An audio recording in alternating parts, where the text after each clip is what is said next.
আরোহী মিম আমাকে খুন করার চেষ্টা করছে, সে আমাকে বিষ মিশিয়ে দিয়ে প্রোডাকশন বয়কে দিয়ে খুন করার চেষ্টা করেছে। হ্যাঁ, আরোহী মিম সাথীকে জুতা দিয়ে পিটাইছে। মানে এটা বাস্তব?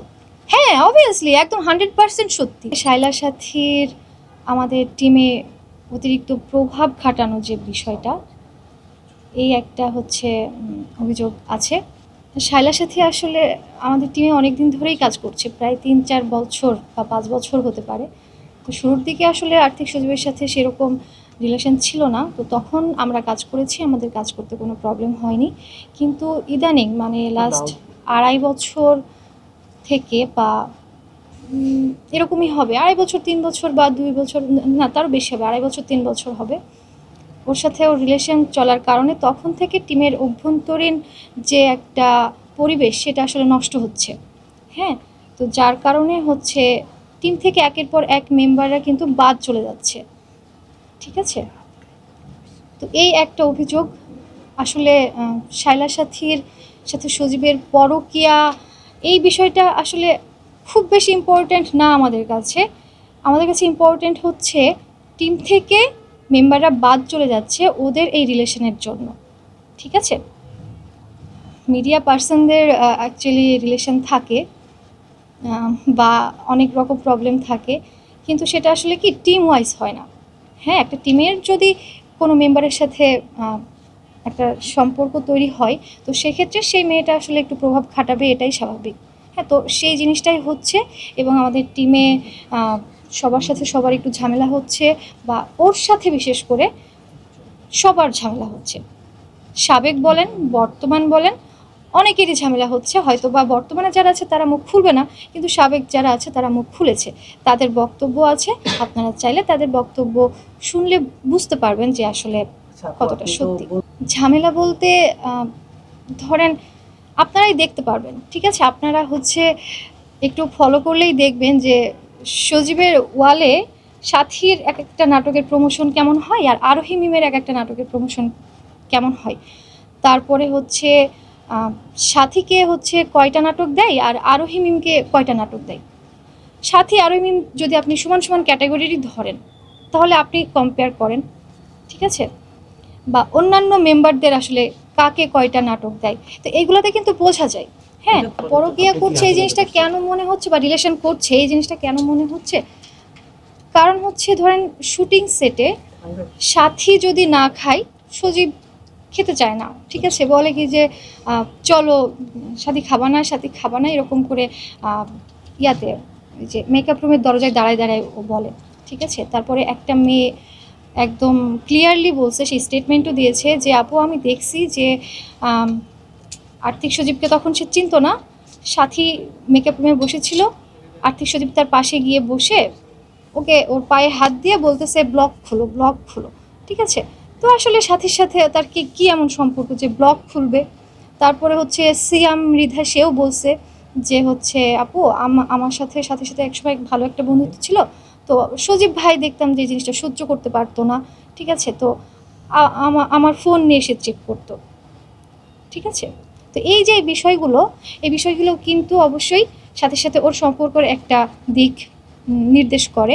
এবং দ্বিতীয়ত আর একটা কথা বলি, সেটা হচ্ছে প্র্যাঙ্কিং, এই যে পেজ যেটা, হ্যাঁ প্র্যাঙ্কিং পেজে আপনারা যান, ওইখানে কিন্তু 4 জন ফলোয়ার আছে, ফলোয়িং আছে 4 জন। এর মধ্যে 2টা হচ্ছে প্র্যাঙ্কিংয়ের আদার্স পেজ, আর হচ্ছে একটা হচ্ছে তাহসান, আর একটা হচ্ছে শায়লা সাথী। টিমের এত মেম্বার থাকতে শায়লা সাথী কেন আপনারা বলেন, মানে শায়লা সাথীই কেন, আর কেউ না কেন, তাই না? আবার হচ্ছে শুটিং স্পটে ও কী করে, খুব লাউডলি কথা বলে, মানে ঝগড়া করে, ঝামেলা করে। ঠিক আছে, সজীবের সাথেও, সে একজন ওনার, সে তার মতো থাকবে, তাকে তো সবাই মানে। ঠিক আছে, কিন্তু একমাত্র সাথী ও সবসময় একটু অন্যরকম। ঠিক আছে, এবং সাথীর প্রত্যেকটা সেটে সজীব উপস্থিত থাকে। সজীবের যে গাড়ি, সেই গাড়ি আসলে সাথী যেভাবে ইউজ করে সজীবের ওয়াইফও কিন্তু সেভাবে ইউজ করে বলে আমার মনে হয় না, এবং অনেকেরই মনে হয় না। ঠিক আছে, এই কথাটা আরও একজন মেম্বার কিন্তু বলেছে। আপনার অভিযোগটা হচ্ছে যে আপনার অবস্থান থেকে আপনার অভিযোগটা মানে সরাসরি বলেই যে আপনার অভিযোগটা সে আসলে যে করতে পারে বলতে পারে এই কথাটা যখন একাধিক মেম্বার বলে, একাধিক মেম্বারের চোখে পড়ে, তাহলে তো সেটা সেটা অবশ্যই সেটাই নির্দেশ করে, তাই না? আপনি আপনি যদি প্রুফ হিসেবে চান তো আমি ছবি বা ভিডিও আমি আপনাকে প্রুফ দেব না, এটা আমি এমনিতেই দেব না, আমার কাছে থাকলেও আমি সেভাবে শো করব না। বাট আপনি একাধিক মেম্বারের বক্তব্য শুনলে তো বুঝতে পারবেন, তাই না?